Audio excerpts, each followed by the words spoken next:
Xbox is investing in some new technology that could definitely add to their already impressive lineup of services. Let's talk about what they're doing.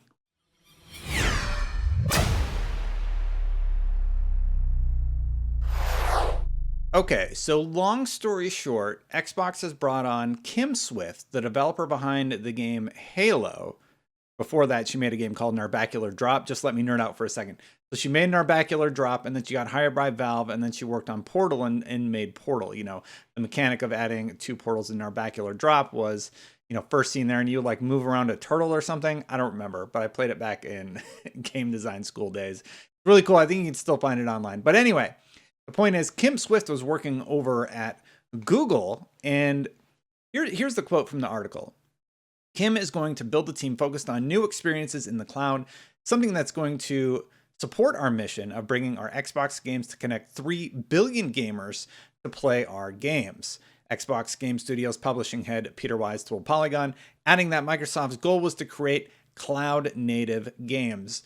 So, okay, cloud gaming, you might be just writing this off as whatever. Well, you got to remember, this expands availability of just generally games to so many more people. Well, that's really, really exciting. And just recently, like one of the biggest stories during E3 that I think it got a lot of attention, but it could have gotten a little more, is basically that old consoles are going to be able to play modern games via the cloud. It is going to be a way to bridge the gap between having an Xbox One and upgrading to an Xbox One X or a Series X or a Series S, especially when the consoles aren't available. At least you can be playing those games that are exclusive to next gen via this technology, which is awesome. And by the end of Google Stadia, I would say that they had it down quite well. And it's a little unfortunate because Google had this huge monetary backing, right? Now Microsoft does. And they're really the only ones that seem to be doubling down on the cloud space. It is a small piece of the market. Maybe correct me on that in the comments, but it's cool to see that Xbox is working on that. So what did Kim do over at Google, right? She oversaw the development of a dozen external development second-party games. Oversaw the development of a dozen external development second-party games and identified potential research and development within Google to develop into a new first-party project utilizing cutting-edge, innovative machine learning technology. So that's some really, really cool stuff. Like, who knows what that's going to be, but at the end of the day, it's really, really cool that they're developing more stuff for the cloud, and this is going to expand accessibility just across the globe. I'm really, really excited about the potential here, especially, I can't wait to test it out on old consoles. I want to see how well they run, if this technology is, a good thing, or if it needs to continue to be worked on. I'm excited to see what happens there. And then the final quote was, we don't know exactly what that looks like today, or even what that even plays like, Wise told Polygon, but perhaps in a few years we will. Metal Gear Solid and Death Stranding Auteur, this is from Polygon or The Verge, I can't remember.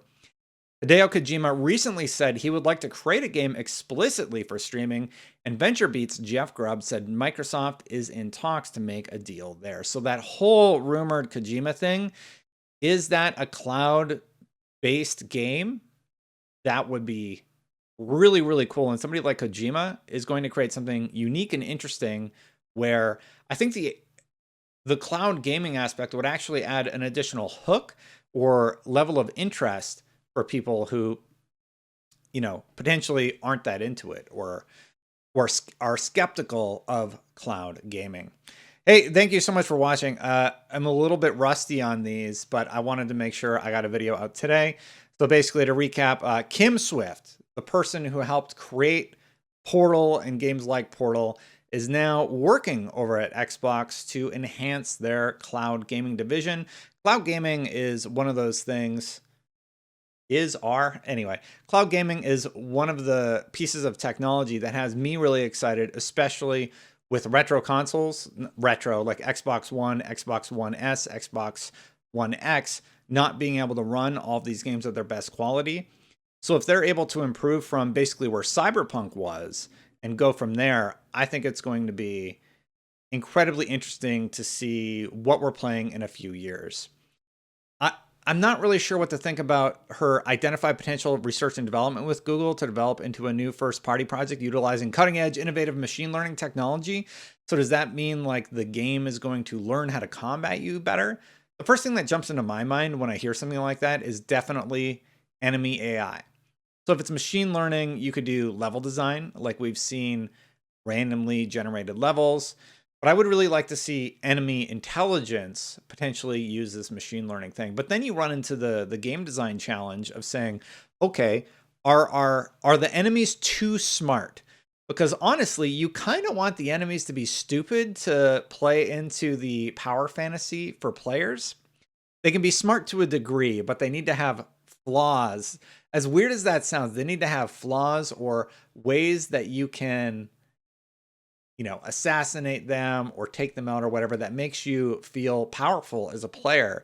So with machine learning technology, I'm always curious, how are you going to utilize that, but keep that game design concept of, okay, well, it's kind of fun that the enemies are a little dumb, so to speak, because then it plays into your power fantasy as a player. But anyway, I'd love to know what you think about this. Are you excited about cloud gaming over at Xbox? I think it's going to be something that we're all going to be utilizing in the future.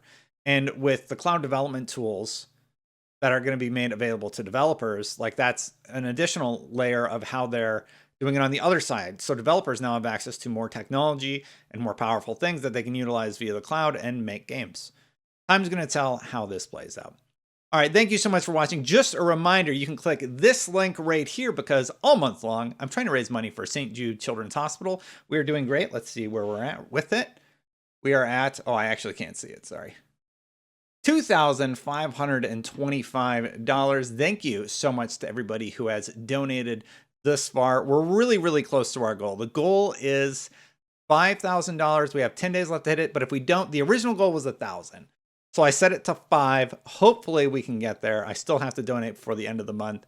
And thank you to everybody who has taken the time to donate. Just a reminder, $10 will buy a toy for the waiting area. $250 will give a family a meal card, and $500 will do a bone marrow transplant. I saw a few people donated after the last video, so thank you so much. And just a reminder, if you like these sort of videos, please consider subscribing. Goal is 100,000 subscribers by the end of the year. That would be pretty cool if we managed to hit that.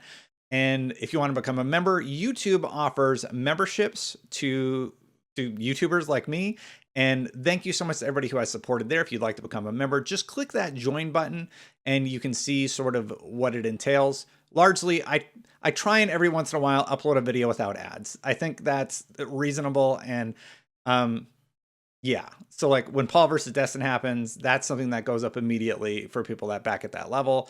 But that show has been intermittent, as you can probably tell. But I do my best. I'm doing my best with it. Anyway, it's something I'm trying out. Seems like you guys like it and you want to support. So thank you to everybody who has done that. Anyway, I'm going to get out of here. Thank you so much. I'll catch you for the next one. Bye, everybody.